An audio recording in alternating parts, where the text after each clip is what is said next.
Bonjour les amis, et nous continuons donc notre étude de la paracha à la lumière des commentaires de Manitou, le Rav Noam Ashkenazi. Et dans la paracha de Bereshit, qui nous parle bien sûr de la création du monde, il mettait en évidence la différence qu'il y a entre le projet du Créateur et la création comme elle était. On connaît chez le Rav Kook une très belle explication sur le fait que Dieu a dit Totse haaretz etz peri, que la terre produisent des arbres fruits. Vatotse haaretz etz oseperi. Et la terre a produit des arbres qui produisent des fruits. Que le projet était d'un arbre qui soit lui-même le fruit. Or, il y a l'arbre et l'arbre produit le fruit. Je ne vais pas rentrer maintenant dans l'explication du Rav Kook. Je vais me concentrer sur ce que Manitou une des différences que Manitou met en avant. Le, le sixième jour, il est marqué Vayomer Elohim totse haaretz nefesh chaya lemina. Et Dieu dit que la terre produise une âme vivante, Behema, Varemes, Vchaito Eres, et des animaux et des rampants et des animaux sauvages. Vayichen, et ce fut ainsi. Et Manitou dit, il faut faire attention, quand il y a marqué Vayichen, il se fut ainsi, ça ne veut pas dire que ce que Dieu a voulu a été fait. Autrement, il est marqué Vayihi, ça a été. Vayichen, ça a été fait approximativement. Et effectivement, si on regarde la réalisation, la Torah nous dit Vayas Elohim et Chayat Haaretz le Mina, et Dieu a fait les bêtes sauvages, Vet Behema et les bêtes domestiques, Vet Kol Remes Adam le Mino, et tous les rampants. Et Vayar Elohim Kitov, et Dieu vit que c'était bien. Et si on fait attention, on voit qu'il manque une chose. Il y a les bêtes domestiques, les bêtes vivantes, les bêtes sauvages et les rampants. Il manque le Nefesh Chaya. Il manque cette âme vivante qui est l'homme, qui n'a pas été produit ce Yom Shishi.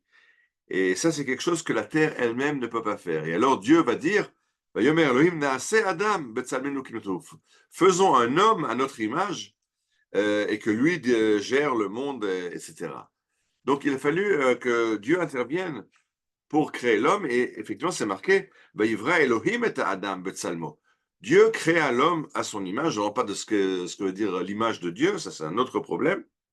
Mais si dans le reste de la création, on voit que c'est la terre qui produit, là, il faut une intervention divine parce que la terre n'est pas capable de produire le Nefesh Chaya, de produire l'homme qui a été projeté par Dieu. Mais il te fait remarquer un instant, mais est-ce que la terre n'a pas essayé de produire cet homme? Et elle dit si, il répond si. Parce que si on lit la création du cinquième jour, donc le jour avant le sixième jour, qui est la création de l'homme, il y a marqué la chose suivante. Vayomer Elohim yishlotzu hamaim, sheretz nefesh chaya, ve'of yofef al haaretz al pnei rikei hamayim. Et Dieu dit que les eaux fourmis de tous les shratzim, tous les organismes vivants dans l'eau, ve'of yofef al haaretz, et les oiseaux. Donc le cinquième jour, pardon, la création des poissons et des oiseaux. Et alors, il est marqué dans la réalisation, Dieu a produit les grands taninim, et les poissons et les oiseaux.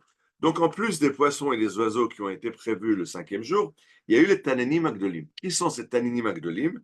Si on regarde le commentaire de Rashi, Rashi nous dit Nachash.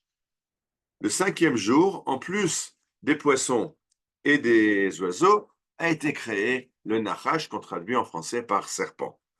Vous allez très bien vite comprendre que ce n'est pas un serpent, ce n'est pas le serpent qu'on connaît qui rampe par terre, parce que on va le voir au prochain chapitre de la Torah, en train de se promener dans le jardin d'Éden avec Adam et Ève, de converser avec eux.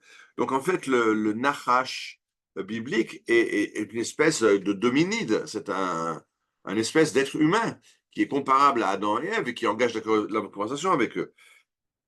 Et Manitou dit oui, il y a deux formes d'être humain.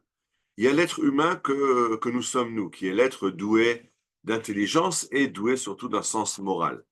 On a un sens moral, l'homme normal vit, il ne tue pas, il ne vole pas, sinon ça le dérange. L'homme est un être capable de morale. Il ne peut pas appliquer la morale, mais il est capable de moralité.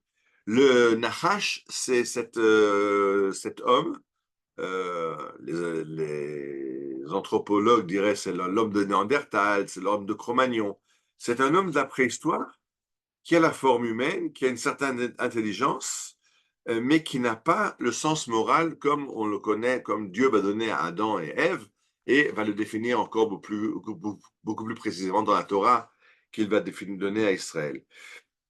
Et Manitou disait, et ce Nachash, cet homme naturel, que la nature est capable de produire, qui est un animal humain qui marche sur deux pieds, mais qui n'a pas le sens moral, exactement comme le lion. Le lion n'a pas mauvaise conscience quand il dévore une brebis, il a faim et il mange des brebis, c'est pour ça qu'il a été créé.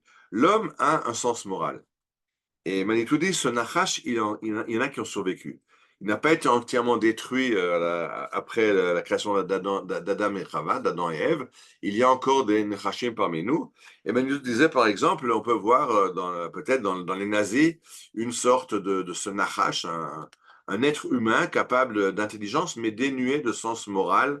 Euh, Quand on est maintenant le lendemain de Simchat Torah, on peut comprendre que ces Nechashim sont encore parmi nous et on est aujourd'hui aux prises avec ce Nachash, avec cette forme humaine qui a la forme humaine, mais qui n'a pas le sens moral que Dieu a demandé, a donné à Adam et qu'il lui demande d'assumer.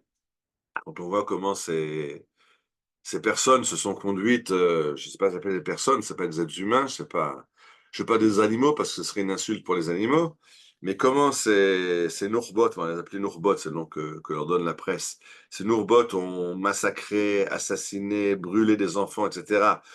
Simchat Torah l'année dernière, on comprend de quoi nous parle Manitou quand il parle d'un être qui ressemble, qui a la structure de l'être humain, on pourrait peut-être appeler ça un robot à forme humaine, un golem, mais c'est-à-dire qu'il y a toute la biologie de l'homme, mais il n'y a pas la morale humaine qui va avec. Et alors c'est ce Nachash qui va d'ailleurs se confronter à Adam, ça va être dans le premier chapitre de l'histoire de Adam, va être la confrontation avec le Nachash, et finalement Dieu va punir le Nachash et Adam Arishon, et les mettre en confrontation pour toujours. Dans le Nachash attaque le talon de l'homme. Le talon, c'est la partie basse de l'homme, là, le plus près de la terre. Et le Nachash et l'homme écrase, ou Roche, et l'homme écrase de son talon la tête du serpent, la tête du Nachash, la partie la plus élevée de ce Nachash qui est encore très très basse par rapport à l'homme. Et donc, sa partie la plus haute est plus basse que le talon du Ben Adam, de Adam, pardon, du premier homme.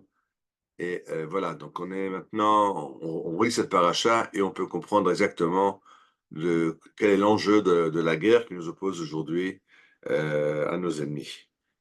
Et de la même façon que Adam est sorti vainqueur de sa confrontation avec le Nachash, Bezrat Hashem, on sortira très rapidement vainqueur de notre confrontation avec nos ennemis. Shabbat Shalom et Bezrat Hashem à la semaine prochaine.